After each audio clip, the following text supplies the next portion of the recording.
In this video, we're going to be subdividing the two objects that we created in the previous video, being the terrain and the ocean. And once we're done with that, we're going to group them into their individual squares, and we will apply a texture to them that we created earlier on in Photoshop. So to get started, all you need to do is, before you start subdividing, or at least separating the polys into separate objects, let's just have a look at the mesh itself and just see if there isn't anything we want to touch up on before we break it apart. Now immediately we can see around the edges here that when we did the conform tool earlier on, that the edges don't really fall onto zero the way they should. So what we want to do is we want to select the border to capture the entire surrounds.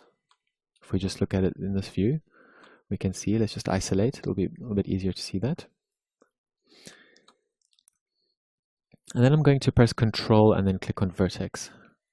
So I have all of the vertices selected all around the object. I'm going to deselect the ones on the side.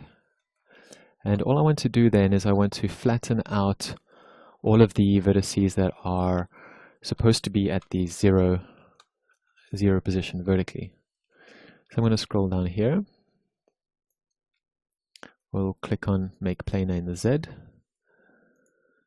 And then by using the Move tool, we're going to just right-click here. We noticed that there was about 2 millimeters left over, but that's fine. There's no real issue there. So now that we have this model looking a little bit cleaner, we can start the process of basically cutting out the individual squares that we will later texture. Below we have our reference plane. This we're using to see exactly where the edges of these 16 squares are. So what we can do to this is we can convert to editable poly, and we can just drag out all of the vertices on the side so that we can see it a little bit better in our viewport from above. This will just help us as a guide to cut all the objects. The other thing we can do to make things a little bit easier is just to hide the layer for the buildings.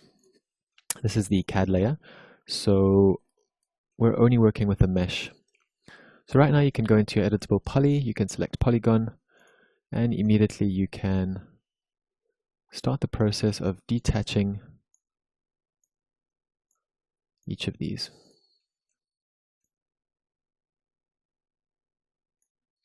And here, remember, we're using these yellow lines as our guides to find out exactly where these squares are supposed to be.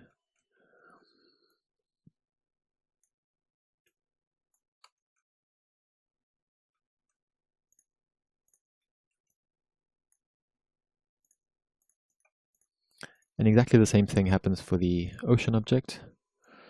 We select that, we detach.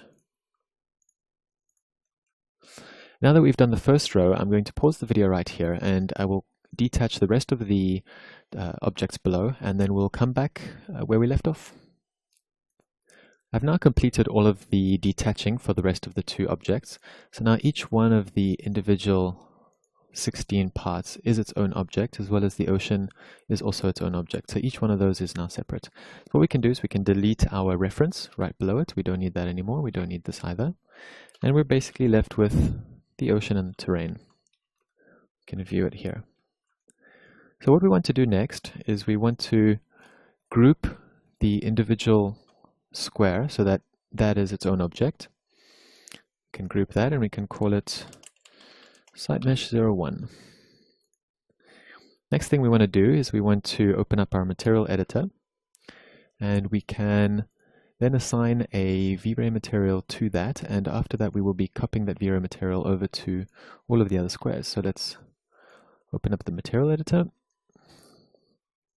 select a standard V-Ray material,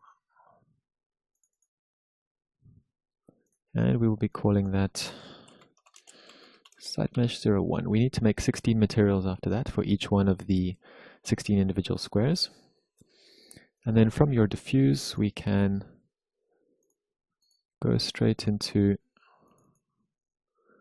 the textures that we created last time in Photoshop. That would be the site satellite photos, as well as then for the reflection we will use these below. So I'm going to choose 0, 1, diffuse 0, 1. And then for the reflection slot, we will do the same thing, except we will choose the reflection image down here. Now just a couple of settings to make it a little bit more realistic is, first of all, since we used white in our reflection, we could have used gray, of course. We'll drop this down to 20, just so that we have a less brilliant mirror-like surface. You can here go and, as I mentioned, into your reflection layer and start adding more detail. If you want to have some areas that are more reflective, some areas that are less, or if you want to change things around, you can do so. And you have the flexibility there. Now in the reflection slot, we just want to make this slightly less mirror-like as well. And the highlight glossiness, instead of dropping the reflective glossiness right down, we will just fake it a little bit with a highlight glossiness. This is just to make the rendering slightly wicked and give it a little bit more of a little bit more or less of a shiny surface. Right, now that we're ready for that, we can just show the map. Select your first square, apply the texture, and we can then go and add a UV to that, and immediately you'll see that the UV map will snap on exactly into place.